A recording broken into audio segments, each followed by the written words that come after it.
Hey guys, thanks for joining me. And if you like what you see, please subscribe. Oh boy, oh boy, oh boy. Hello, people. So, LT Wright, I am starting to really love them. I gotta tell you, I'm gonna do a collection video very soon of all of them.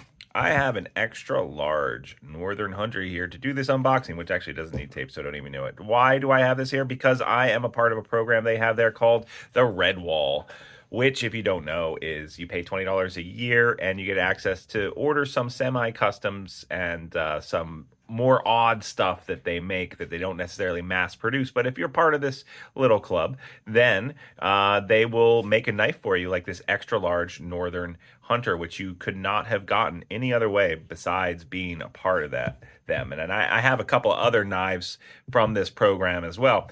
This one I ordered just under 2 months ago. It's the extra large Workhorse in O2 Scandi Grind.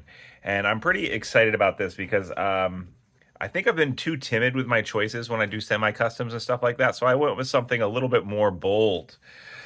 What do I mean by bold? Well, let me tell you in 1 second. Please smash that like button. Leave a comment. Really helps the channel. And thank you to my Patreon supporters as always. All right, what do I mean?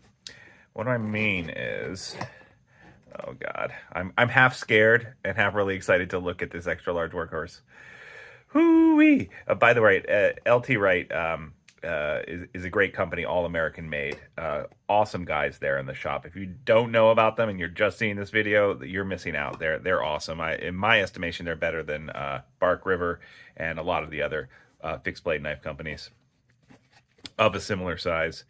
Pot House member. That's me. I'm a Pot House member. This is really cool. Magnet. Put that on there. Oh, and I get their new chip. Awesome. 10-year anniversary. These are really heavy. Cool little chips that they give out. I have a few of those. Nice. And another reason why I absolutely love them is because they always give you a nice leather sheath, unlike Bark River, whose sheaths I just don't, in general, like. Some of them are okay, but some are just poopy pants. All right, so good sheath. Covered up the knife again. All right, let's take out the knife. All the way wrapped up. All right, now it's time to unroll this beast. Can't wait till you guys see this. You're either going to hate it or you're going to love it. There's going to be no in between about my color choices and stuff, okay? I didn't even know about the extra large Workhorse before I ordered one. I had to look up what it looked like. Toxic green with orange G10 pins. Yeah, this is not going to get lost anytime soon. That handle is a big honking handle. That is a handle. It's made for carving and it's made for doing some really cool carpentry work. All right.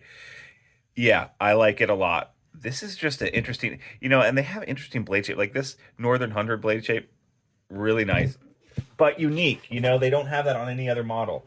And then you got the GNS3, unique, very Coke bottle-ish, but its own. And this is another one that I specified as well. I got black liners, and the red red canvas. I should have gone with something different. Here, I did the black paper, right? So I wanted to do something different. And this is definitely different. I went the orange liners, orange pins, green toxic handle. I just wanted something a little bit different. All right, so let's take a look at what this guy is. Oh, yeah. This is a big honkin' Scandi grind. If you don't know about their Scandi grinds, they are awesome. They do a really, really awesome job with their Scandis. Longer flats than usual, and this is so mind-bogglingly sharp. I can't even express how sharp this is. Like, do you see it? It's a confetti maker. All right. Not only that, but and at this point I have like maybe 10 LT Wright knives. All of their knives come out with that kind of quality, and none of them have quality control issues that I have ever found, unlike other companies which will not be named. Look how tall this knife is. This is just super unique. We should take a look at the let's compare it to something you might have a reference point to if you don't know about the GNS or anything else. This is a Bravo, so you can see It's bigger than the Bravo. It feels like a much bigger knife than it actually is. Also has a 90-degree sharpened spine here. It throws sparks better than any knife I've ever seen. Dutch Bushcraft Knives finally got one of their Genesis knives, which in my estimation, I'm trying to find the Genesis knife right now. Here it is. The Genesis knife, I think, is their flagship. If you're going to get one knife and try them out, I'd suggest this guy. They finally got one of these and they tested it because it had been repeatedly suggested to DBK boys that they should try it out, and they did, and they were blown away by how good it is. Even though it just looks so plain Jane and the handle doesn't necessarily look as comfortable, it is super comfortable. There's nothing wrong with it, with a nice hammer grip. Okay, so here is it compared to the the Genesis. Very similar sizes, different profiles on the blade and everything else. And then what else should we compare this to? Let's compare it to something else if you're not into fixed blades, but you know about other things. Let's compare it to the Rat number 1. So there's a Rat number 1. And what else should we compare it to? I'm going to take some actual measurements of this guy here in a second. What's another milestone knife that people would know pretty commonly? I don't have my paramilitary 2 down here, but this is my Shaman, similar size to a PM2. So yeah, you can see here, right? So okay. Let's get some actual measurements on this. I'm stoked how this turned out. I don't, off the top of me, see any errors or quality control issues.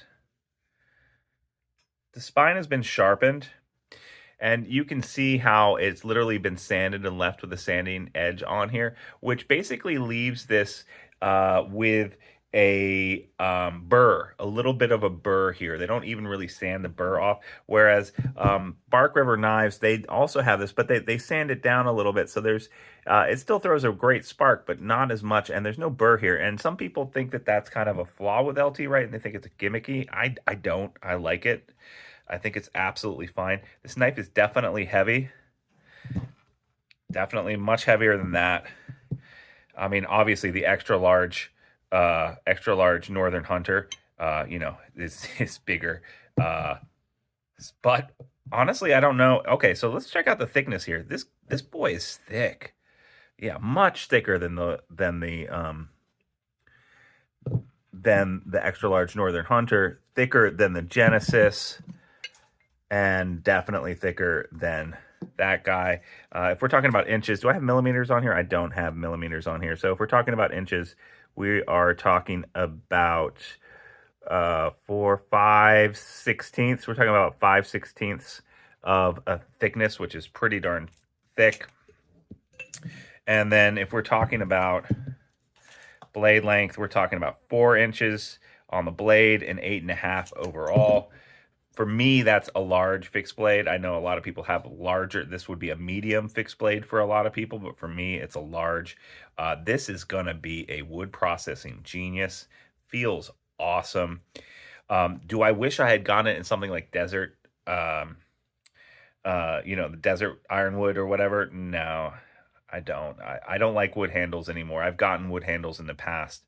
I'm more of a matte finish guy nowadays, and much more likely to get something that is a linen micarta or something like that, or a G10. Even like this paper, I find, if I had to remake this, I would have chosen different colors and different materials as well, although this is a very sexy knife. So yeah, this feels awesome, and I love the blade shape. I don't even know what you describe it. It's almost like a drop point. Not quite a drop point, but a drop point. I've got my ugly fingerprints on there, so I'm just going to clean it off real fast. Sometimes these knives come with a lot of extra oil on them too, just to protect them in shipping.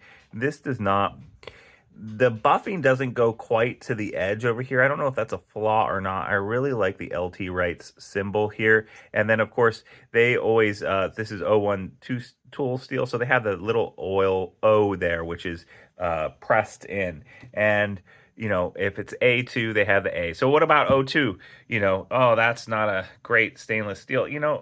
I do not have any problems with these. They do not rust on me. I put some knife shield on here to protect them. I take care of them. If they get wet, I dry them off.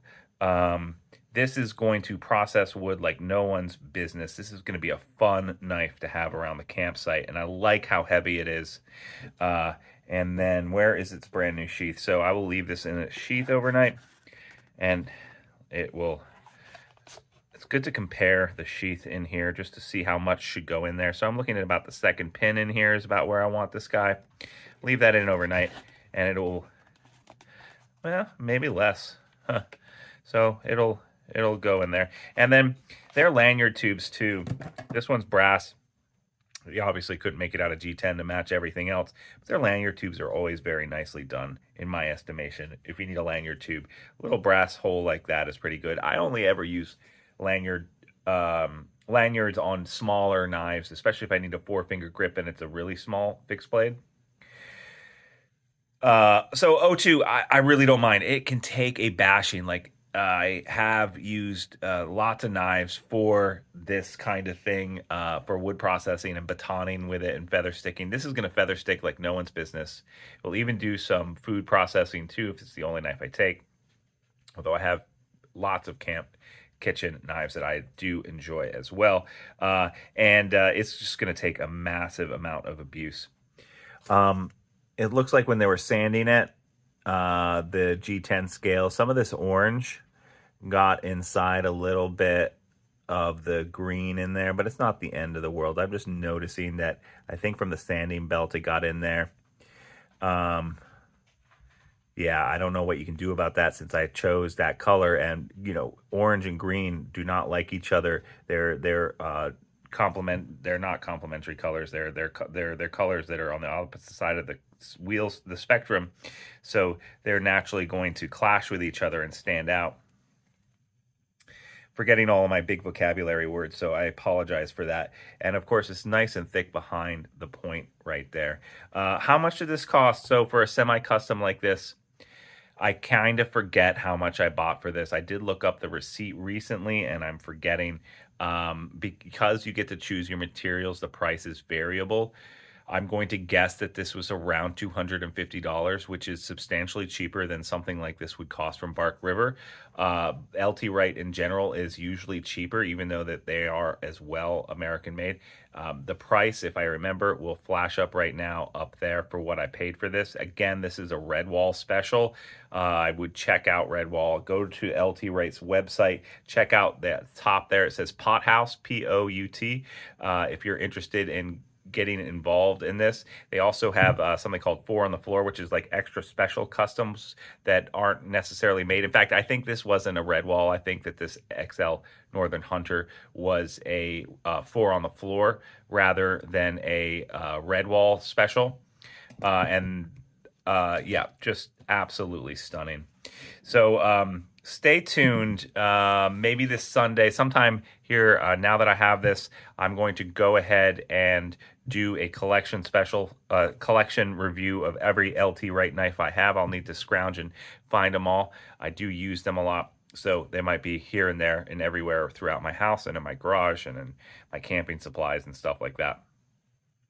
Thanks so much, guys, for joining me. Let me know what you thought about today's special unboxing. I was super excited about it. I got to tell you, like, subscribe, leave a comment below. Really helps the channel. If you want to win a knife of the month, all you got to do is click on that link down below. Follow the Patreon link. $3 a month gets you entered to win a knife of the month.